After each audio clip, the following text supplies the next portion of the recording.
Now, I've done many different varieties of lasagna on this show, and most of them are meat-based, but I'm going to show you a beautiful seafood version. So for my recipe, I'm going to use some prawns, monkfish, some flathead, some fresh squid that I've finely chopped up, and also some mussels. Now, the squid's going to take the longest to cook, so first we need to flash fry it in a large saute pan like this, a small glug of extra virgin olive oil. And that's been heating up for about a minute, so it's nice and hot. And then we'll add the calamari. Now, there's only two ways of cooking calamari: flash frying it and eating it immediately, or flash frying it and then cooking it slow. I'm going to be cooking it slow so it becomes really, really soft. So into the pan for the first stage, we'll give that a mix, and you'll see it goes from that translucent colour to a white colour immediately. Now, you want it to be hot because we're just sealing it off at this stage. So give it a quick toss, see how it starts to curl up, and we get some slight caramelisation on it. That's looking good. And now we can take it out of the pan and we'll just rest it in a bowl. It smells great. Okay, now I'm going to add some more olive oil to the saute pan, and we're going to get the base of this sauce done. A combination of finely chopped onion, 2 cloves of garlic, and I'll crush the garlic, and then I'm going to chop in 2 anchovy fillets. Now, the anchovy fillets almost are going to act as the salt to this dish, give it a really lovely savoury flavour, so a really great component of this dish. I'll also add a small pinch of chilli. Not too much chilli for this because it will overtake the seafood. We really want to showcase the seafood, so we don't want it to be overpowering. Okay, it's looking good. Just scrape all that up and we'll add this to our onions. And I'll give this a stir. And I'm just scraping the base of this saute pan, just releasing some of the caramelised bits from that lovely squid that we added. Now you can see that this is softened and caramelised. Let's deglaze this pan with some white wine, about 3/4 of a cup of white wine. And we'll give that a quick stir. See how that's bubbling away? That is great, because what we're wanting to do is cook off the alcohol so we don't get a bitter or acidic sauce. We just want this to be quite mellow. Okay, now that that's reduced, we can add some passata or tomato puree, 1 whole jar, which is about 700 mils. And then again, give that a stir, and you'll see that it starts to bubble again. And now we can return our squid. All those juices, they can go in too, because that means flavour. Now this is going to cook for about 12 to 15 minutes with the lid on, or until that calamari is super soft. Now you'll notice that I haven't added any salt yet, and the reason I'm not doing that is because I'll be adding some mussels later. They are super salty, so that's going to season our sauce. Now while that's cooking, let's get on to a quick white sauce. In a pot that I've just been heating, we'll add a few knobs of butter, and we'll just let that melt. And this first stage is called a roux, which is a combination of butter and flour. The flour is going to thicken up the sauce and hold it together. So an even amount of butter and flour is the general ratio, in with the plain flour. And you want to cook the flour off just for about 30 seconds. See how it's sticking together and detaching from the bottom of the pan? That's what we're looking for. Now we're going to slowly add in 2 cups of milk that I've just warmed up. So you start with a little and then incorporate it, and you'll see that the roux thickens up again. Then we'll add a little more. And you do this because you don't want any lumps. So if you add the whole lot at one stage, you will get lumps. I also always have a whisk on standby just to incorporate it so it mixes in easier.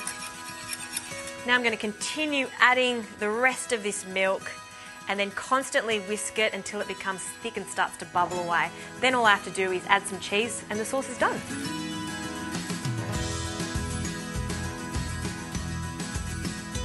Look at that, nice and thick. So we'll add the cheese. I'm using Gruyere cheese, got a lovely nutty flavour. A few handfuls of freshly grated cheese, and then we'll just let that melt in. Now we can start adding our mussels. Now the mussels take no time at all to cook, and they tell you when they're ready because they'll start opening. So in with our mussels, and then I'll pop the lid on. Once they're open, I'm going to take the meat out of the mussels, leave them in the sauce, and then discard all of these shells.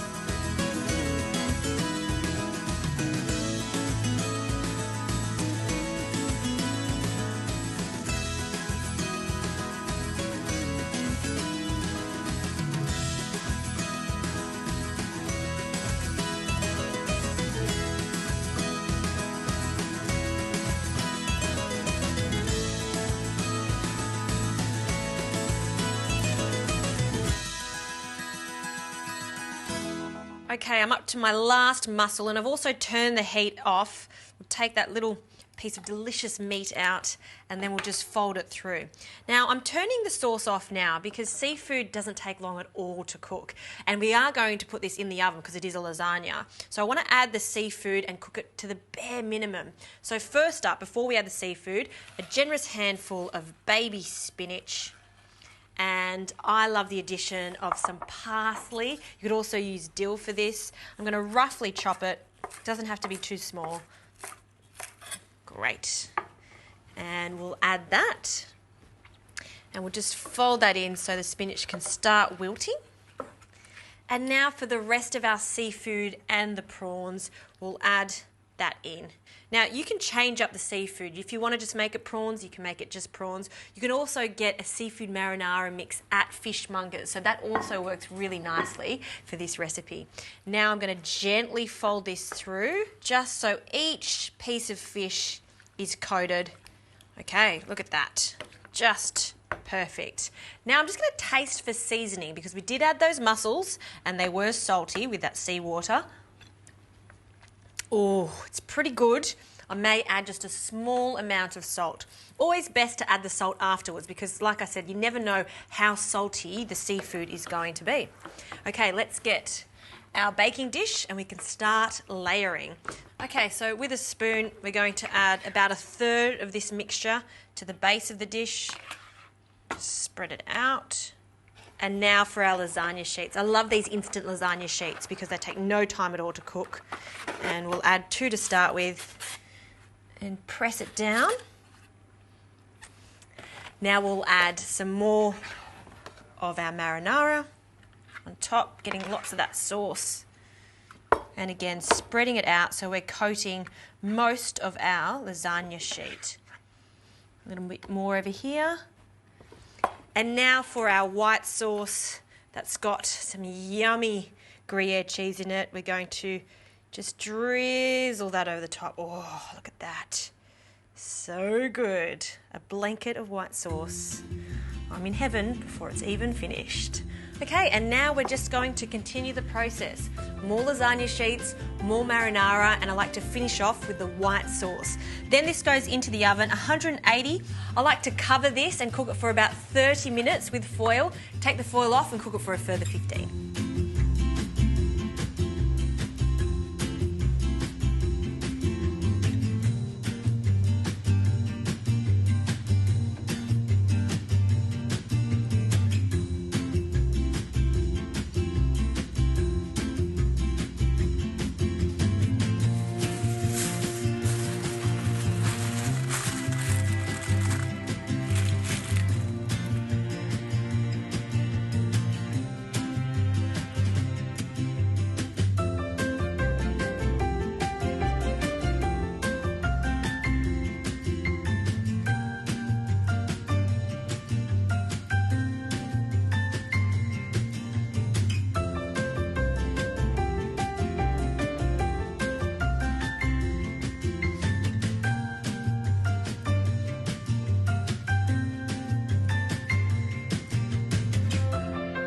How good does this lasagna look? It's golden on the top. I can see the seafood's perfectly cooked. And now we've got to serve it. Let it rest for about 15 minutes just so it can settle in. And then a nice generous portion. And just with a butter knife, it's the easiest way to cut around that. And then we'll scoop out a nice portion of this. Look at that, so creamy. Can smell that seafood. What a treat. Put that on a plate. And then just to echo that parsley flavour that we did add to it, we only added a small amount. I love to add just a few sprigs. And there you have it. A truly elegant lasagna, slightly refined from the classic beef and pork variety. I love this. I'm going to have a taste. Get one of those little mussels.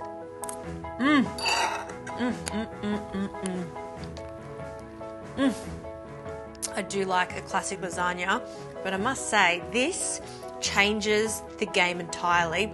Seafood lasagna, that's what it's all about this year.